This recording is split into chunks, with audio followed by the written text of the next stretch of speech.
up, guys? What's going on? I'm Paul. This is Paulie Theology's Daily Devo, man. And this is Trust in Jesus Ministries. And we are on Genesis. We are going through our study and on creation. How God created the world. How God created the universe. Not the world, the universe. Everything in it. All matter, everything. It's been pretty cool. So we're on day 4, guys. Chapter 1, verse 14 through 19. If you haven't read it, check it out. Stop the tape. Go back, read it, and then come back and see what we got to say about the 4 questions. If you've already read it, let's go ahead and dive in. So what we have is that we have a splitting now. This day here, day 4, kind of starts a new way of creation. I wouldn't say a new way, but maybe it parallels. That's the idea, is that it parallels to the first day. So on the first day, God created light, right? He said, let there be light. And then now he's going to give distinction to what that light is. And we see that's going to happen in the next 2. God does another creation on day 2. He on day 2, and then he creates the heavens and the expanse, and then the waters. And then on day 5, he creates the things that will inhabit those. And then day 6, he creates the land and the trees, and then he creates the creatures that will inhabit those, and then thereby actually eat those things for survival. So yeah, it's kind of like a parallel, and this is the first part of the parallel that we find is the what goes from, I think scholars say, what goes from the indiscriminate to the discriminate. So it's just lights are created, and now it's going to talk about what kinds of lights. It's going to define these type of lights. Anyway, let's go ahead and read what it says, man. It says, and God said, let there be lights in the sky, or the expanse of the sky, for separation between the waters. I'm sorry, for separation between the day and the night. And let them be signs and seasons for days and for years. And then let the lights in the expanse of the sky for the light of the earth. And it was so. And God made 2 great lights. This is the greater light to rule the day, and the smaller light to rule the night, and then the stars. And God set them in the expanse of the sky to light upon the earth, and to rule the day and the night, and to separate between the lights, or from the light and the darkness. And God saw that it was good. And it was evening, and it was morning, the 4th day. So what do we got here? What is the author trying to convey? What is he trying to say? Well, there's a lot going on in this verse, man. And so let's break it down.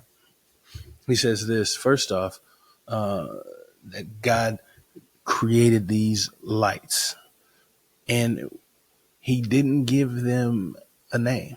He just called them greater light and lesser light, and that they have a specific function.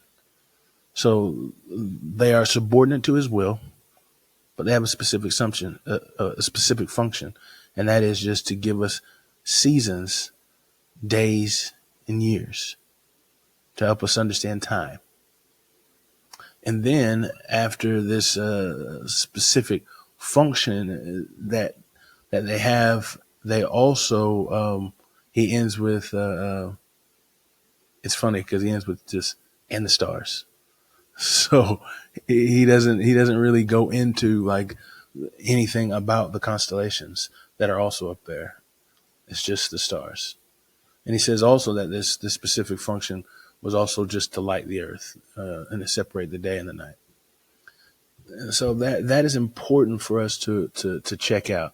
And the reason why this is because we're going back now. We got to go back to the mind of the reader. That's how we have to understand all this stuff, is what is the writer trying to convey to the reader at that specific time in that culture. And in that culture, man, the sun, the moon, the constellations, the stars, they were all worshipped as deities. They were seen as eternal, and they were seen as powers that rule over everything.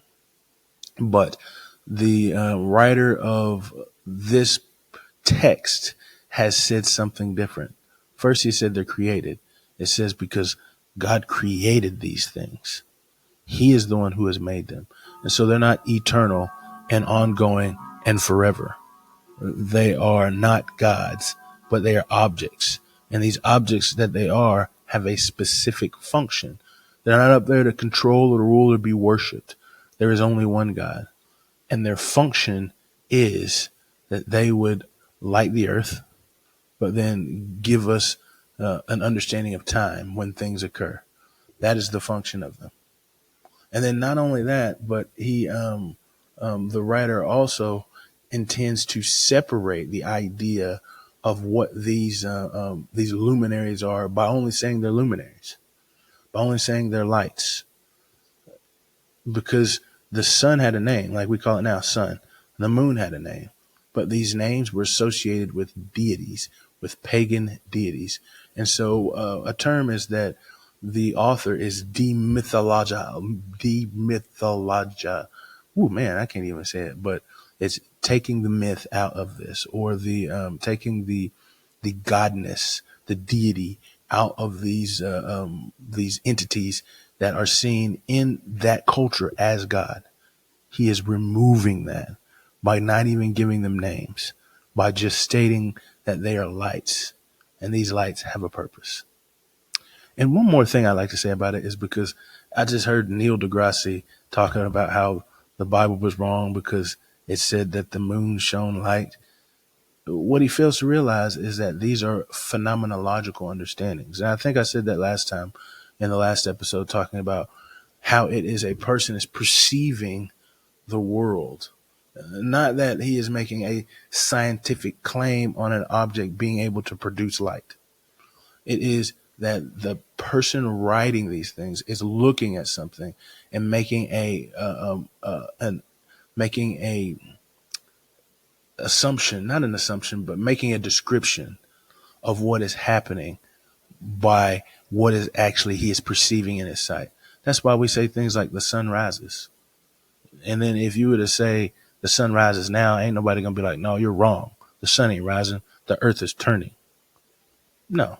And that's the same thing where this guy's saying that there are a great light and a less light. The great light is the sun. The less light is the moon.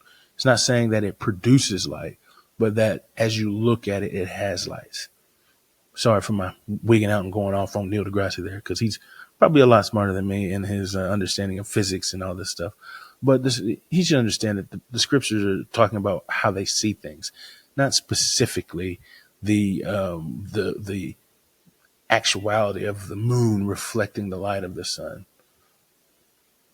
But what does the scripture say about God? What is the author trying to convey to the people who read this characteristics about God? Well, he's saying that there is only one God. There is no other. The major deities, the constellations, the stars in the sky, because that was a huge thing. All of the constellations, all of the stars, the vast stars in the sky. So we got like Orion and all these things, the Pisces, and these were all considered gods of that time. And that he actually leaves that as an aside. That's why I kind of laughed and chuckled when I was reading it, is because he talks about the greater light, the lesser light, but then he's like, and the stars, and he made the stars because those weren't important. They were important enough to mention because God created them, but they weren't the rulers or the needing deities that the world at that time had proclaimed them to be.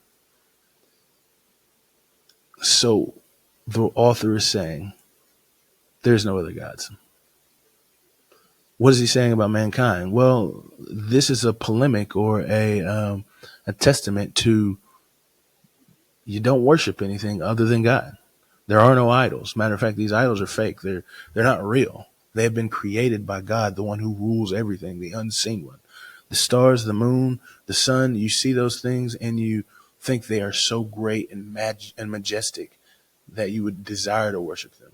But you shouldn't, because there was one who is greater, and it is Yahweh, or it's Elohim. He is the one who has created these things, and he is the one to be worshiped. And so he is our object of worship. And that's what it's saying about mankind, is that we should be worshiping God, that God is the only one worthy of worship. Well, how do we apply these truths to our lives? Well, I think this one is pretty simple but difficult. Is that we need to examine our lives. And what are the things that we have lifted up or have placed as gods in our lives? And these things have a function. They're important. That's why they are there. That's why they're created. But they shouldn't have been moved to the status of God. It could be money. It has a function to barter and trade. But when we place this above every other thing, to pursue it above every other thing, to keep it above every other ideal, it has become a God in our life. What about relationships, man? God's created us for relationship. We're going to see that. But if this thing is the one thing in which we desire to have and strive to get and do all things to hold on to, then that needs to be placed in its proper function. What is it in your life and what is it in my life that I need to check out and realize that I have placed it as a God status when it shouldn't even be named? I appreciate you guys for listening, and I'll see you in the next episode.